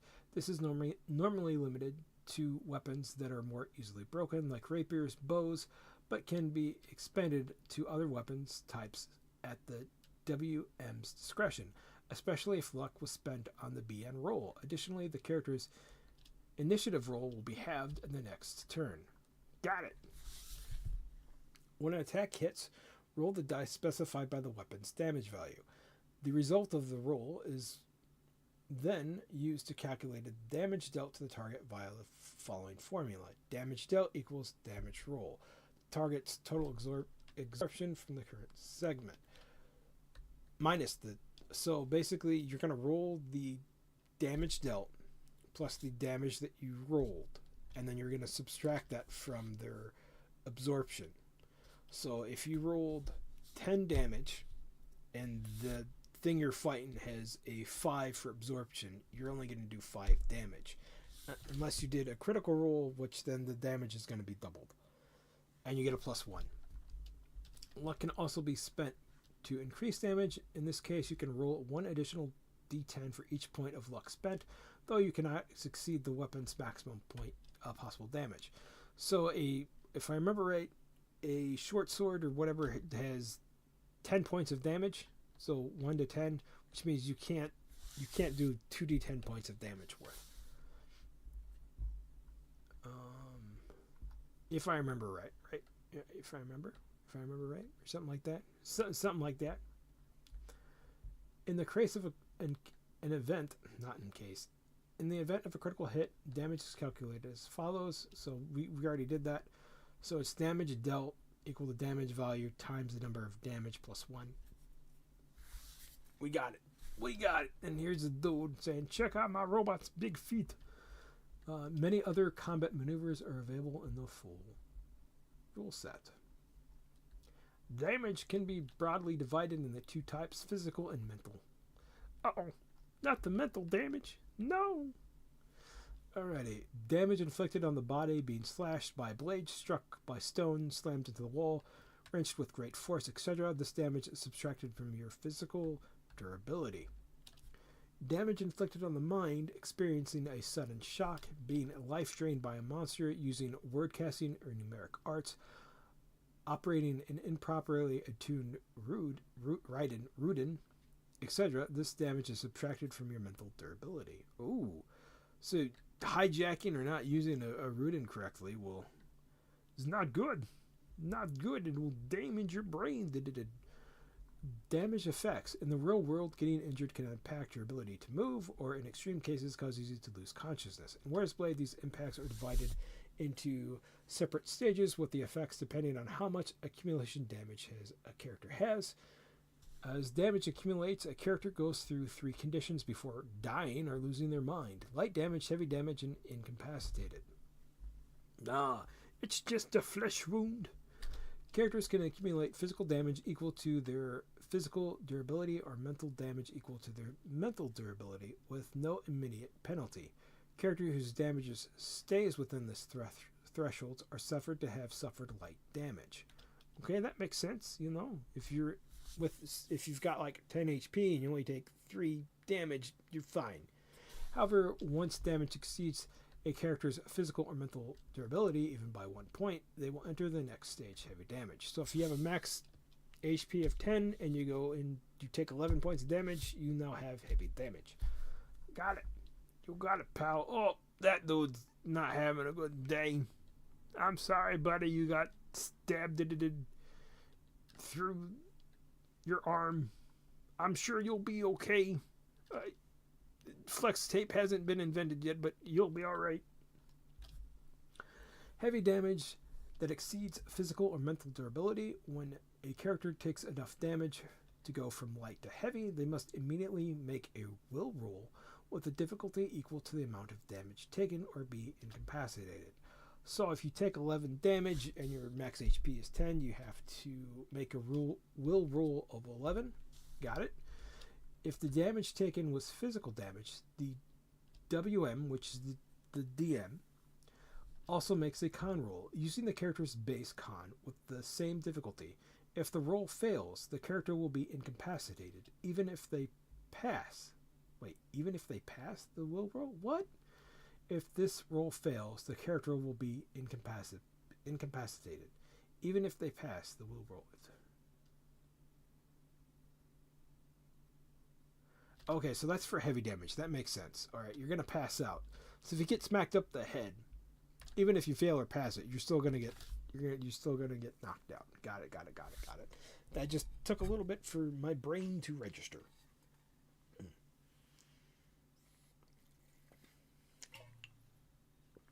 Alrighty.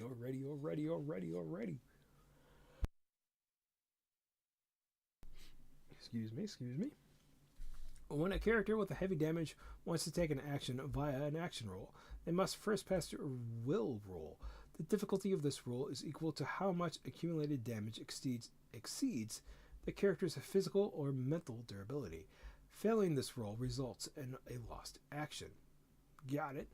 Once accumulated damage exceeds the character's physical durability times 2, or the character's mental durability times 2, the character moves on to the next stage, incapacitated. Well, I thought it said you were incapacitated if you... I'm a bit confused. So if you take heavy damage and you make the constitutional roll, and you pass it, you're knocked out. But even if you pass it, you're knocked out.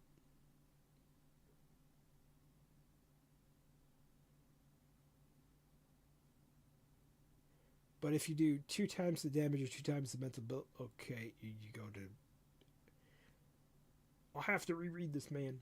I'll have to reread this. But I think I'm getting this. So, even if you take heavy damage, you get incapacitated. But if you automatically take 2 times the durability or 2 times the mental, you just move on straight away to incapacitated. Okay, that makes sense. Hello and welcome. My name is DREDD BREAD. I see you stopping on in here. We're taking a look at the role-playing game Where's Blade, which is a Japanese RPG game that is being translated to English for the first time by Lion's Wing. I am not at all sponsored by them. I really like Japanese RPG games. I really like role-playing games in general. And I wanted to take a look at the sample rulebook, and I saw that no one had been doing this yet. So that's what we're doing. We're just going to take a little look at this tonight. I don't know if we'll get through all of the rulebook. I probably won't. But let's get into it. A character becomes incapacitated. So we're at the combat part. So if you take on too much damage, you will get knocked out. And we haven't gotten to death yet, but as you can see by this dude there, there's these 2 giant biomechanical mechs fighting. Bad stuff happens if you take on too much damage. A character becomes incapacitated once they accumulate physical damage above 2 times. Okay, so yes, I was correct. By their physical durability. So if you have a max durability of 10 and you take 20 damage, boom, you're knocked out. Or mental damage above 2 times their mental durability. So this is important. So if you play as a spellcaster or a dude trying to control one of these giant mechs, you will take mental durability damage anytime you fail trying to cast a spell or trying to use a robot that you're not in tune with, or a mech that you're not in tune with, because the mechs themselves are biomechanical, which they haven't really explained yet, but they did say that if you don't have the special abilities and stuff to use it, it's going to fight back. Once the character's accumulated reaches this level, they become unresponsive and can no longer take actions. If this state is triggered by physical damage, the character will automatically suffer 1 physical damage at the start of each subsequent turn until treated. Uh-oh, that's not good, so you're going to start bleeding out. Once accumulated damage exceeds the character's physical durability times 3 or the character's mental durability by 3, the character will die or go insane, removing them from play. That's okay, that's not good. That is not good. That is not good at all. I really love this art. I love it a lot.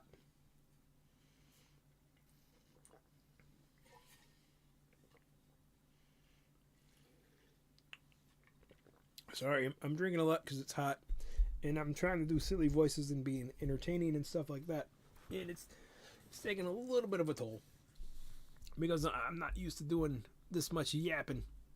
I mean, I kind of am, but not this much yapping at reading. So that's about the 30-minute mark for future me to go back and do short hunting and stuff like that.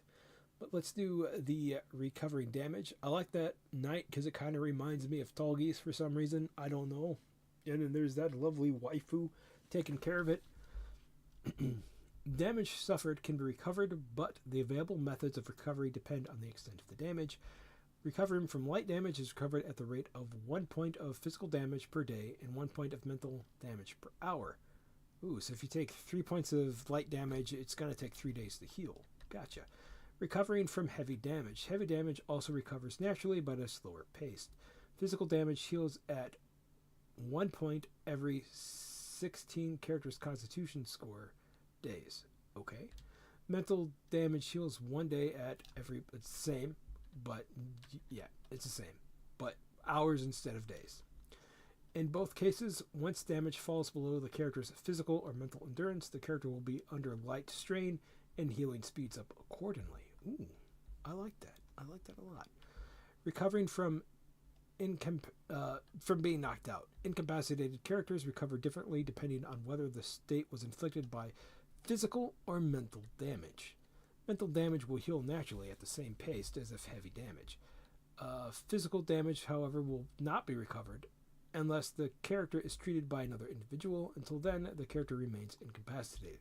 So if you get knocked out, you got to get medical attention, but if you got knocked out through psychic or magical shenanigans, you can recover via this method over here, which I don't know if you guys can see my mouse cursor, but it's the mental damage one from heavy. Treating damage. Characters with the medicine skill can attempt to help characters recover from physical damage. If the character is under light damage, make an agility roll with the accumulated damage as the difficulty added. So if you took 3 damage and someone has to heal you, they're going to have a difficulty roll of 3. Got it. The skill level. The character recovers a number of points equal to the amount you exceed the difficulty by, up to a maximum of 5 points, and if in a perfect success, the limit increases to 10. A total in failure inflicts 1d5 points of damage instead. I'll heal you up, my friend. Uh-oh, I severed an artery. For heavy damage, if the proper tools and space are available, the number of days needed to recover 1 point of damage is reduced by the medicine skill level. To revive an incapacitated character, a character with the medicine skill must make a successful agility roll. The difficulty of this roll is equal to the damage, with the difficulty equal to the damage sustained by the character they are treating. This roll must take place in an appropriate location with proper equipment on hand. Other types of damage and their effects are explained in further detail in the rule set. So, to take on heavy damage or to get incapacitated, you have to go beyond your maximum HP by 1 point. So if you have a maximum HP of 11 and you take 12 points of damage, you're going to get incapacitated, and then somebody's going to have to take you to a town doctor to patch you up. But if you take double that, then you go into heavy damage, and it's a whole nother ball game. Oh, look at that artwork, chat. That's dope. Chapter 5, Supernatural Techniques. Supernatural techniques. There are several supernatural techniques found in the world of Where's Blade. I'm blind. Something flew into my eye, damn you, bug. Alright. Word casting is a discipline that, through the use of werestones, gives shape to supernatural power. The word caster accomplishes this by performing complicated gestures and chanting certain words to manipulate these energies. Gates. They talked about a little bit about this earlier. Students of the word casting belong to a gate, or the school that is based on a single element. There are 8 gates in total. The luminous gates draw on the power of light, consisting of the gate of the sun, gate of metal, gate of fire, and gate of wood. Okie dokie. The umbra gates draw on powers of shadow. They consist of the gate of the moon, gate of the winds, gate of the water, and gate of the earth. With your powers combined, I am Captain Planet. Sorry, I had to. The luminous and umbra gates stand in opposition to one another. Sun opposes moon, metal opposes wood, fire opposes water, and wood opposes earth. There are also certain word casting techniques that are not affiliated with any one gate. These are called gateless techniques. Okie dokie. To use a word casting technique, a word caster must have at least one of the werestones to hand. Werestones to hand. Okay. Follow these steps. Choose a technique to perform. Once the procedure moves beyond the step, this decision cannot be changed. Got it. So if you're going to use fire magic or stone magic or water magic or shadow magic, you gotta commit. You can't just back out once you said you're going to do it. A binding rule is attempted against a difficulty equal to the level of the technique. Mental damage must be taken at this. Mental damage, not metal. Must be taken at this point. So yes, this is a thing that I really, really like. So using magic comes with risk and reward, and will be suffered for a number of segments, which are turns, indicated by the technique's binding time. If a binding roll is failed, the technique ends immediately. It may be reattempted, but the process will begin at step 1. So we know from what we've read earlier, the arbalisk, or however you say it, crossbow thingy McBobber takes 10 turns to reload. Ooh, so imagine if you're trying to do a really, really complicated binding that takes 10 turns to do. You're going to take 10 points of damage. If the binding roll succeeds, the technique is activated. The int defense roll of the segment for the final binding roll determines when the technique may be used. That's a bit kind of confusing, but we haven't read into it just yet. On an int roll of 9 or higher, the technique may be used at use that same segment, but on an int defense roll of 8 or less, the technique will come into effect during the next segment. Okay, so this determines whether you can use the spell on your turn or next turn. Got it. That makes sense. I like that a lot. To determine the success of the binding roll, characters roll their base binding value. This is calculated as following. So agility plus armor modifier and word casting skill. Got it. If the base binding value plus the result of a 1d10 is equal or greater than the word casting level of the technique, the binding is successful. Each time the binding roll is attempted, the word caster takes a certain amount of mental damage. This mental damage is suffered regardless of the outcome of the binding roll, but if the binding fails or the word caster intentionally cancels the technique, no further binding rolls or mental damage is necessary. The binding roll must be performed for the number of segments equal to the technique's binding time as shown in the description. Binding time of 2 means 2 consecutive. Okay, so if it's got a binding time of 2, that means 2 turns. A perfect success, which is a critical success, is an exemption to the rule. On a perfect success, the binding roll for the next segment is considered an automatic success.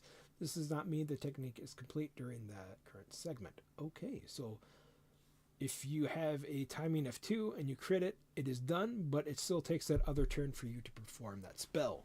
Got it. Awesome. Got it. Alrighty, hello ladies and gentlemen. If you're hopping on in, my name is DREDD BREAD. I'm a variety streamer, and no, I was not paid or promoted to do any of this.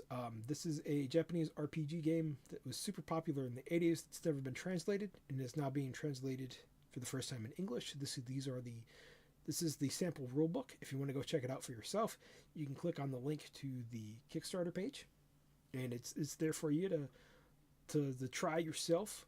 It's got knights, it's got mages, it's got magic, it's got mecha. I'm very, very excited about this game. The Kickstarter so far has been a massive success, so I am really, really excited about it. Right now, we're just talking about how magic and stuff works. It's a little complex, but nothing too like puzzling. So every time we use magic, there is a risk reward system, and if every time you go to cast a magical spell, you will take mental damage from doing that spell, but it allows you to then cast your spell, use your magic, do things like cast magic missile or blow something up. Additionally, a perfect success using luck points will extend the automatic successes for a number of segments, so segments or turns, equal to the amount of luck spent. Of course, the number of segments and mental damage required to complete the technique does not change. So, for example, if up here, you guys probably can't see my mouse cursor, but like if it's got a binding time of 2, that means that it has 2 turns to complete the spell.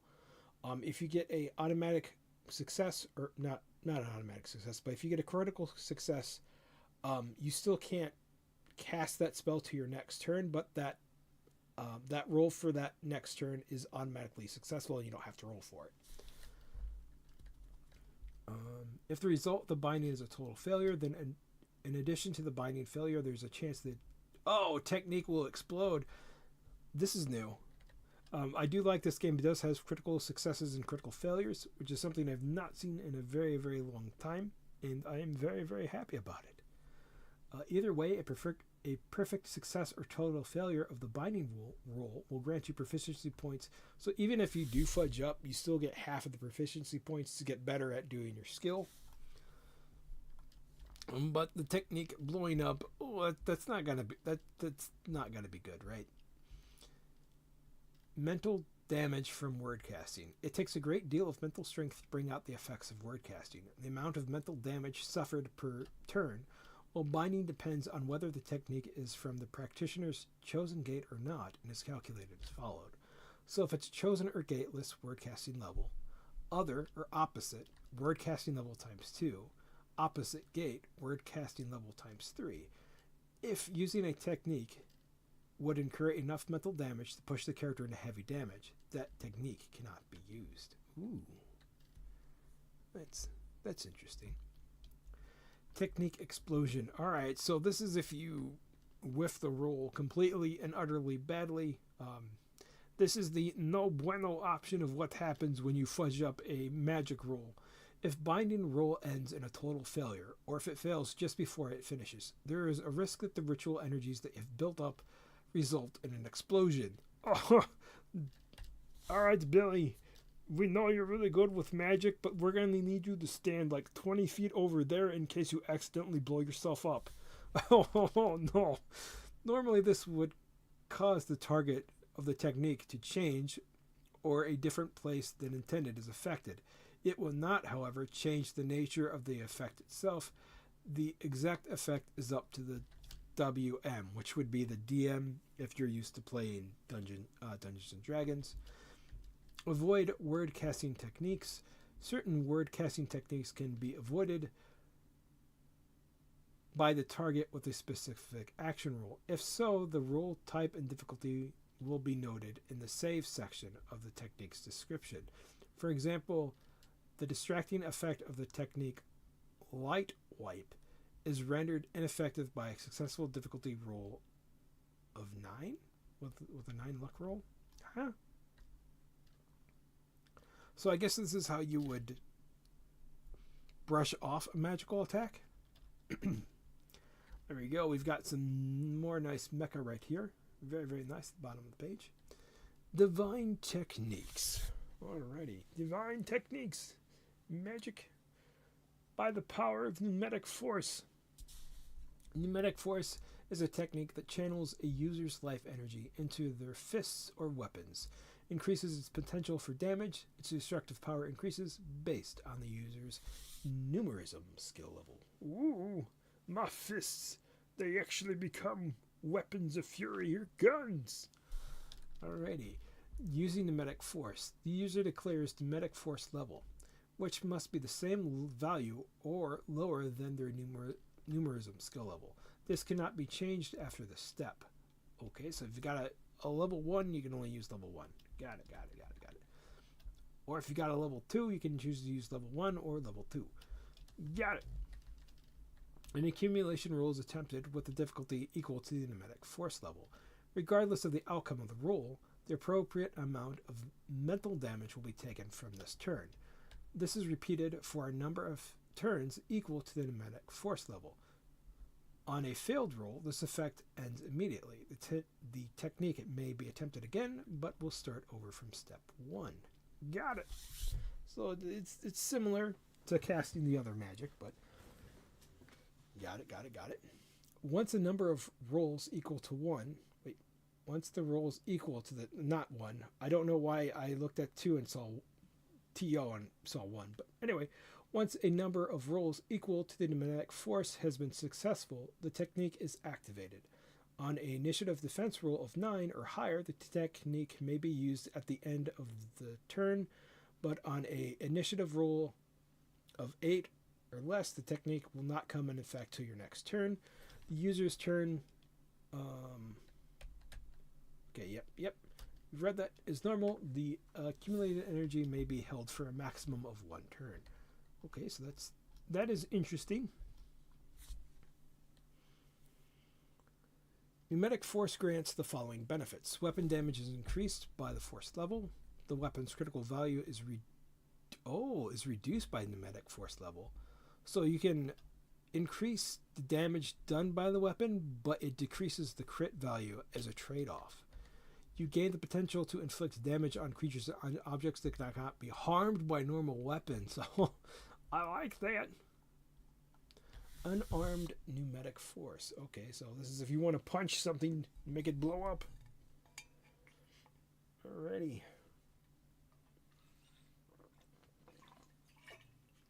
Sorry, ladies and gentlemen, I'm just taking a drink of water. If you're hopping on in, my name is DREDD BREAD, and no, I have not been promoted. This is not a promotion or anything like that from Lion's Wing. I just wanted to look at the sample rulebook because no one was looking at it. Right now, we're taking a look at pneumatic force, which is a magic that there's different kinds of magic, and this one's more for like monks. They can basically channel up force into their fists, and they can deal damage to things that normally couldn't be hurt by normal weapons. So this is what we're looking at. The trade-off though is that it lowers your critical hits, but it increases your regular damage. When using pneumatic force unarmed, the users gain all the effects above. Users gain all of the above effects plus the following: unarmed damaged fist is increased by the numeric force level plus 3. So if you have a force of 1, you gain 3 levels of it. During the next segment, the number of segments required to complete another accumulation is halved, rounding up. So segments are turns. Down to a minimum of 1 segment. Got it. Unarmed attack using the pneumatic forces deals 1d10 minus 7 damage with a crit value of 10. Ooh, you can also use it to guard. A successful attack against you while your pneumatic energy is accumulated will result in the following effects. However, please note that your gathered energy will be released regardless of the outcome of the attack. You will need to restart the accumulation process from step 1 yet again to use the force. Okay, alrighty, so that is good to know. Reduce damage taken by an equal amount to your pneumatic force. If the opponent's attack is a perfect success, the damage multiplier is reduced by 1. For example, if the opponent spent 1 luck on the attack and rolled the perfect success, it would normally result in 3 times the normal damage. But against a target that has a pneumatic force, the total would only be 2 times the normal damage.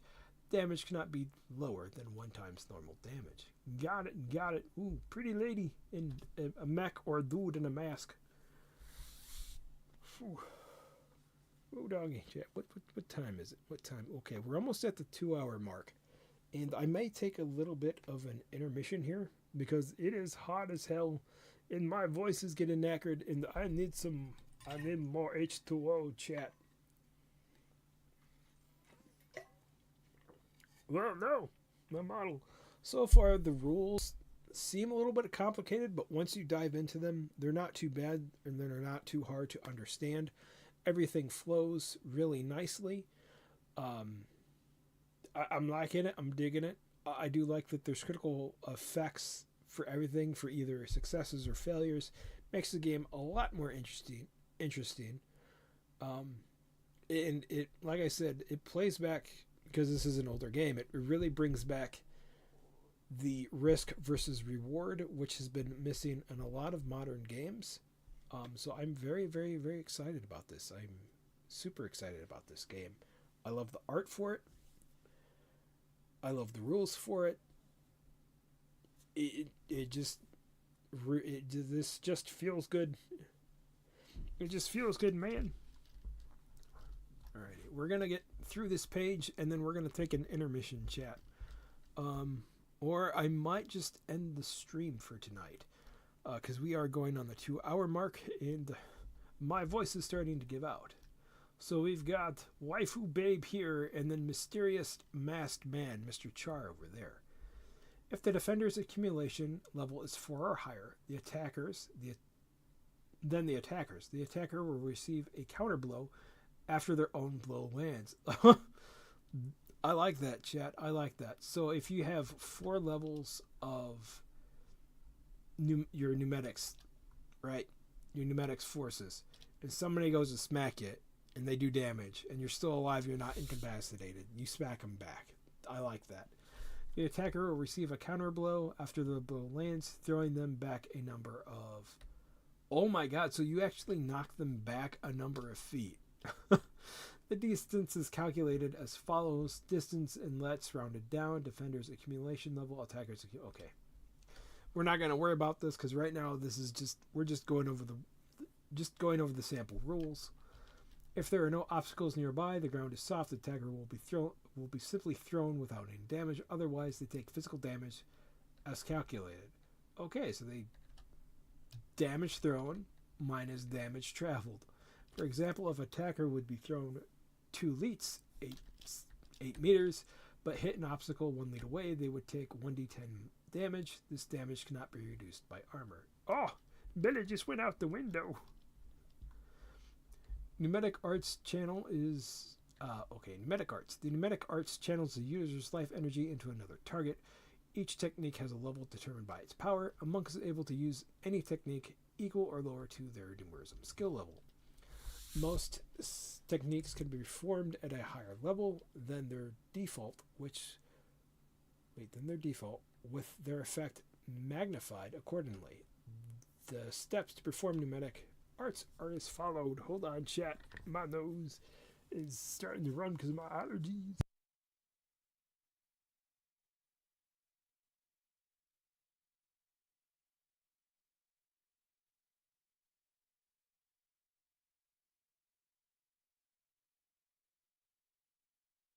Damn you, allergies.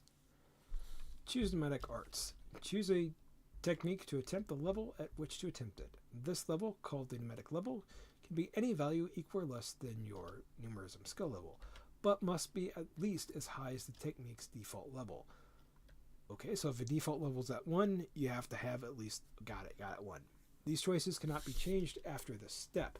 I do love that this is concrete, that they keep putting in that once you commit to something you cannot backtrack, because I cannot tell you how many times where I've been at a table, we're playing a game, and then somebody just they can't commit to something because they want to be able to do the max amount of damage, they wanted to be able to do the max amount of stuff, And I like this. So you commit to attack, and you do your turn, and you're not wasting other people's time. I do like that. It respects your time and it respects the other player's time. Very, very nice. Very nice. An accumulation rule is attempted the same matter as pneumatic force. The time required to complete the technique is described in the technique description. So you can accumulate more and more power. And if your power is 4 times greater than someone attacking you, you get to smack them back, which is very, very nice. If the accumulation rules for the appropriate length of time has exceeded, the technique is activated. On initiative defense roll of 9 or higher, the technique may be used at the end of the same turn. But on a 8 or lower, the technique will not come into turn till next time. Like pneumatic force, the accumulated energy may be held for a maximum of 1 turn. Once the energy is used, the monk must start from step 1 to use the technique again. It's nothing too complicated. We got it. We got it down. Very nice, very nice.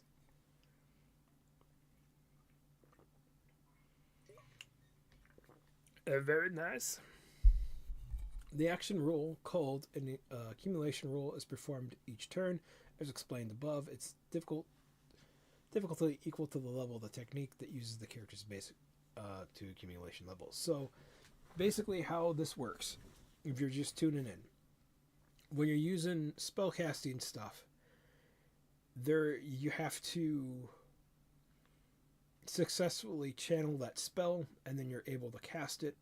This numerism stuff is like for monks, so it's basically turning your fists into weapons or adding your own spiritual energy to a weapon that can harm something that cannot normally be harmed by normal weapons, and that takes a certain amount of time to do. And every time you do that, you take a little bit of mental damage, because it's not just snapping your fingers and, basically there's tit for tat going on, right? I don't know where I was going with that, but yeah. Oh, and we've got this dude here. I'm actually going to end it with this dude here. I'm going to be ending the stream soon. All right. The base accumulation values calculated as follows: base will plus mental resistance and skill level. Alrighty. If the base accumulation value plus the result of 1d10 is equal or greater than the levels of the technique being attempted, the accumulation attempt is successful. Got it. Each time the accumulation roll is attempted, the adherent suffers mental damage. The mental damage is regardless of the outcome of the roll. So regardless if you pass or you fail, you're still going to take that damage. But if the accumulation fails or the user initially ends the spell, no further rolls are required and no further mental damage is suffered. So if you need 2 turns to get your magic juju on to create blazing fists of fury, and you success one, then you got to do another one, so on and so forth. Hopefully I'm making sense. My brain is starting to run out of power, chat, because I am melting right now with how hot it is. The accumulation roll must be performed for a number of segments equal to the time. So like I said, if it takes 2 turns, then you've got to roll. You got to be successful in those 2 rolls unless you make a perfect success, which it says right here. In the technique's description, i.e. if the accumulation time is 2, then it must be conducted for 2 segments or turns, but a perfect success is an exception, because when you make a critical success, you don't have to roll for the next turn. If the accumulation roll results in a perfect success, the next segment will automatically succeed. Just like I said, just because you get a critical success with 2 turns does not mean you get to cast it on turn 1. You still have to wait to turn 2 to unleash your kablooey. This does not mean the accumulation will automatically complete on the current segment. Just like I said, I was getting ahead of myself. If the luck points were spent on a perfect success result, the accumulation will automatically succeed for the number of segments required to the amount of luck. So you can use luck to improve rolls. They add 1d10. So if you use luck to do the 2 times thing, then yeah, stuff happens. My brain. However, in this case, the time it takes to activate the technique and the amount of mental damage will not change. Alrighty. If the roll ends due to total failure, the attempt simply ends with no chance of explosion. Oh, okay, so this is different. If you're using magic,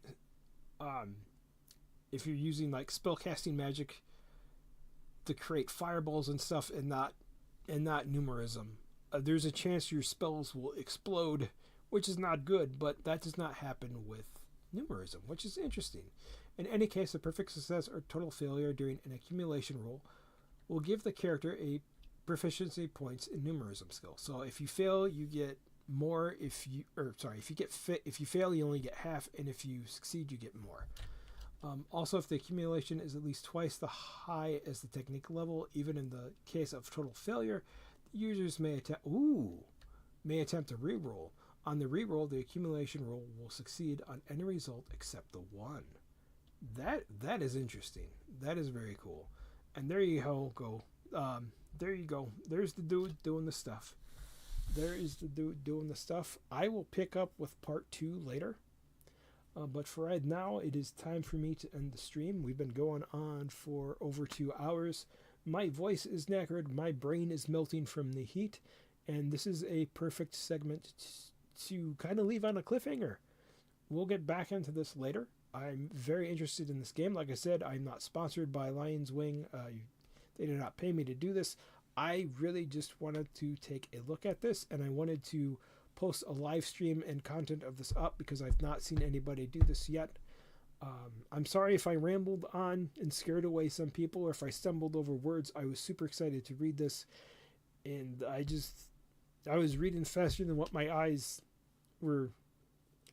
My eyes were reading what my mouth would, blah, blah, blah.